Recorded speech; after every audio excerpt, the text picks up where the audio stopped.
Welcome to the Ask Fully Skinny podcast with a guest. I'm proud to present Simon Popple, the gold maximalist. Simon was a guest on our podcast just about a year ago. And I must tell you that everything that he predicted came true. So I was more than eager to talk with him again when most of his predictions are becoming realities. So it will be more than interesting to discuss what's going to happen next with the gold price and with the economy. Simon, uh, thank you for being our guest again. How are you doing? I'm great. Lovely to be here. Thank you very much. So let's talk about the gold price. Is it true that the only way for the gold price is up right now? Well, look, there's three, I know, schools of thought. Two evidence-based and one is sort of slightly, I don't know, logical, for want of a better term. But the first is the gold price tends to follow debt over the longer term. Now, obviously, gold price moves up and down, but over the longer term, if the debt level has gone up, the gold price has gone up. And I'm yet to hear a convincing argument that the debt level is going to go down. So on that basis, I think that if debt continues going up, I can't see any reason why the gold price shouldn't follow suit over the longer term. Would you say that the gold price is a hedge towards ever-growing debt? You have to be really careful, because as soon as you say the gold price is a hedge against inflation or debt or anything like that, there's lots of people who come out the woodwork and go, actually, if you look at this example, 40 years ago, the gold price went down and debt went up. And unfortunately, there's always going to be examples like that. But I think what my view is, you kind of have to look at the direction of travel. And the direction of travel is more debt. And therefore, my view is, yes, you'll have to take some short-term risks over the gold price, but if you hold it over the longer term, then you'd hope that the price goes up. So if I understand correctly, the direction of a gold price is parallel with the direction of a debt. Yeah, well, there's a chart that I can show you, and if you look at that chart, that would be the implication. As I say, gold prices, it does go up and down, whereas debt just seems to go up. But providing you can take some volatility, and if you look over a longer term, then historically the gold price has gone up when debt has gone up. And talking of historically, just before you see if you want to speak, but if you look at the boom in the 1970s in the gold price, and you overlay the current bull market with that, the gold price actually looks quite cheap at the moment. And so, if things were to repeat itself, or history was to repeat itself, we could be in for a very nice ride. Okay. So what I really liked about our last conversation is that you are not only investing in gold as a commodity, but you also invest in gold-related stocks, mostly from mining and production companies. And I would like to have your point of view. What will happen with the prices of these companies? Will they go up? Will they just follow the market? What will happen? Well, I mean, I think, no one can say with any massive certainty what will happen, but my gut feel is that, with mining companies, it does happen, but it's quite rare that someone just produces just gold. What tends to happen is that, they'll produce some gold and perhaps some silver, or some silver and some copper, or, they tend to produce several different commodities. And what I love about commodities is you can't print them. And they're used for stuff, like stuff that the world needs, stuff that we need. And in particular, clean energy. If you look at the amount of copper and silver that goes into clean energy, and with the technology improving, there's more and more nuclear reactors being built.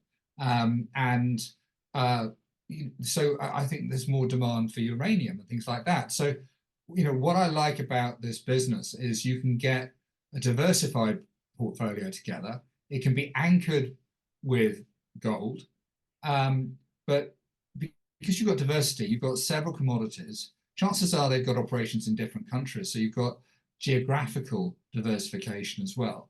You've got currency diversification as well. So within this sort of commodity strategy, let's call it, you've got lots of sort of sub strategies, which I think makes the investment particularly attractive. Okay, what I'm really interested in, especially as a risk manager, is all these political risks. There are so many wars going on. There are a couple of wars that are to happen in the future, or there's a rumor about them. And a lot of these commodities and metals are available on or in the countries there they have at least questionable political stability. Would you recommend to purchase mining companies in developed countries? What would you recommend, especially for a small buyer? What should they do? I think people should buy in their local market, because wherever you're based, if you're based in the east, the west, wherever, I think we are becoming less global, and so if you want to have Asian antimony, buy it in Asia. If you live in the West and you want to have antimony, buy it in the West. You want to have something in your local market, and I think what you're finding is that for example, in the US, they're trying to extract more of their own commodities and not rely so much on imports from places like China and things like that. So I would urge small investors to look at their local market, and look at sort of the sort of, I don't know, the dynamics of that local market. So let's say, I've got one client that's Australian, and they've got lots of property. So they've got a lot of exposure to the Australian dollar. So in that case, what I'd probably say is, look, if you want some, let's say, gold, there's no harm in having some Australian gold, but you perhaps want to have a bit of, I don't know, US gold or Canadian gold, or gold that's New Zealand or wherever. So you don't have all your eggs in one basket. And that's what I mean by diversification, just having bits of everything. But in countries that are friendly to your country. Okay. Is that so? Diversification is quite challenging, especially for the small portfolios, because Absolutely. the price of following all these stocks and commodity prices is quite, let's say, quite high, or at least for small investors. But let's say that we have $1 million that we want to invest in gold and gold-related features. How would you? How much of this $1 million would you invest directly into gold? How much into mining, and how much into other companies? That's a very good question. Slightly loaded question, but I mean, I think that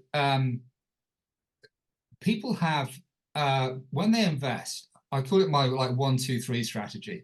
One is, what are you going to invest in? And if people are like, okay, I want to invest in commodities, that's great.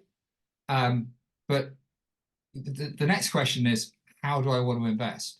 And that's linked with the third one, which is your strategy. But what you want to do is you want to kind of pick best of breed. So you want some good, gold producing companies. You want some good commodity producing companies. You probably want some, you may want some ETFs. You may want some funds. A lot depends on what you're trying to do.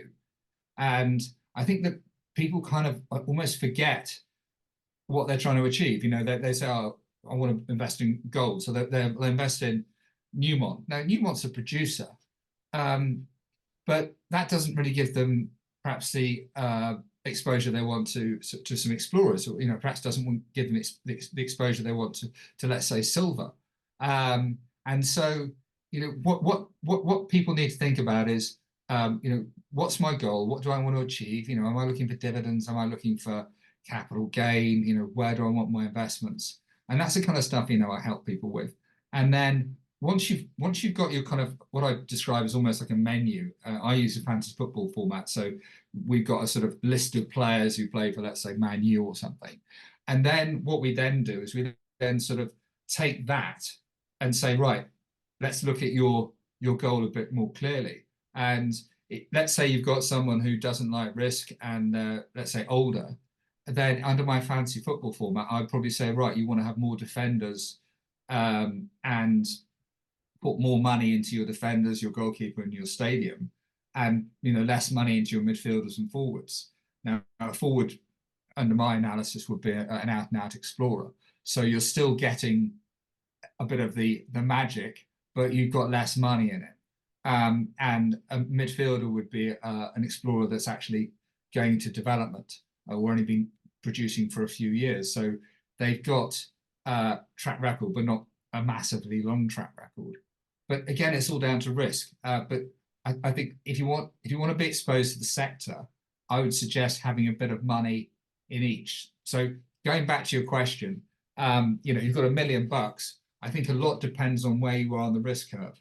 And if you want lower risk, I put more of it into physical metals, into larger companies. And if you want higher risk, then you can put more into explorers and midfielders.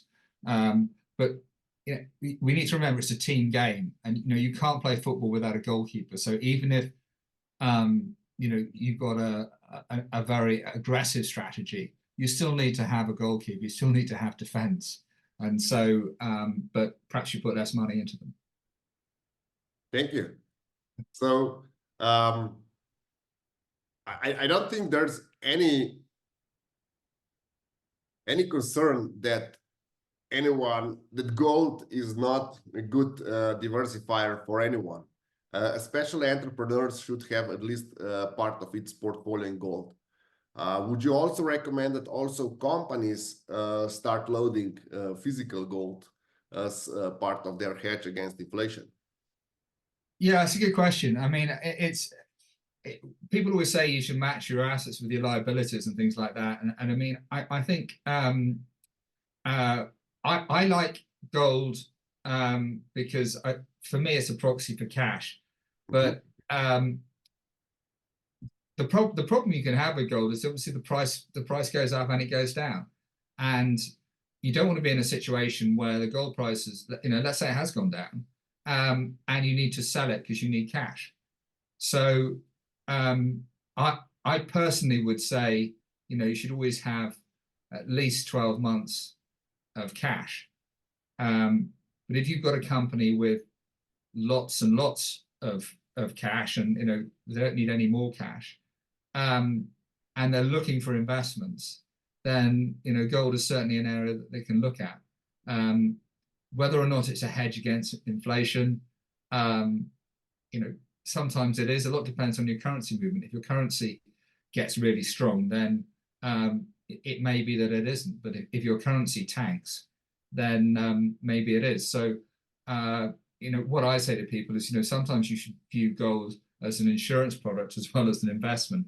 And if you are cash rich, there may, I've got a client who's got a chunk of money in gold, and there's probably no harm in having some in gold, but don't go crazy. Okay, thank you. That is a conservative view. So even if you are a gold maximalist, you're not exposing a company to too much risks. No, I'm a great believer in, I've actually made my money in property rather than commodities. I mean, I've done very well in commodities, don't get me wrong, but managing risk is so important, and people just, I think one of the things I need to make very clear, and I know you understand it, but I'm not saying to anyone, just put all your money in gold. I've done well out of property, out of equities, bonds and other things. All I'm saying is you should have gold in your portfolio. So, if you've got a portfolio that is equity, bonds, property, and cash, just add gold to it. I'm not saying you should get rid of one of the other ones. Just have some gold in it. Okay, you wrote really nice book on gold. And where could our listeners get this book? It's called The Beginner's Guide to Investing in Gold. And Mhm. what I do is I try and explain to people all the kind of ways that they can get involved. That's at goldprogram.co.uk. If they go to that, they can also get some newsletters and reports which are free. So, you know, they don't have to pay anything, and they can get on this journey. And then if they want to sort of stay on the journey, then further down the line, they can look at the kind of squad that I have. And, you know, that's obviously got some names of companies that they can pick from. But I'd say that's probably for a more advanced investor. I think just to start off with, at least get the newsletter and perhaps the book, and then see where it takes you. Okay. If any of the family offices want to reach you, what would you recommend? Where's the best place to reach you? The best thing to do is probably to call me. My phone number is 077171104. It's a UK, so it's 44. Or email me, Simon Popple at brookfieldcapital.com. And I think you could probably contact me through my gold program page as well. So, but yeah, I mean, just get in touch. And I have conversations with people who manage billions, who are hedge fund managers, to you know, I get the odd call from someone who doesn't have much money at all, and you know, they just want to have a little chat. So you know, I don't offer advice as such. You know, you need professional financial advisors to do that, but I just try and help people. Thank you very much for all these insights. Really looking forward to how the market will develop, and I hope you won't be super busy and we can chat in half a year or a year again. Sounds good. Okay, well, lovely to chat, and good luck on all fronts.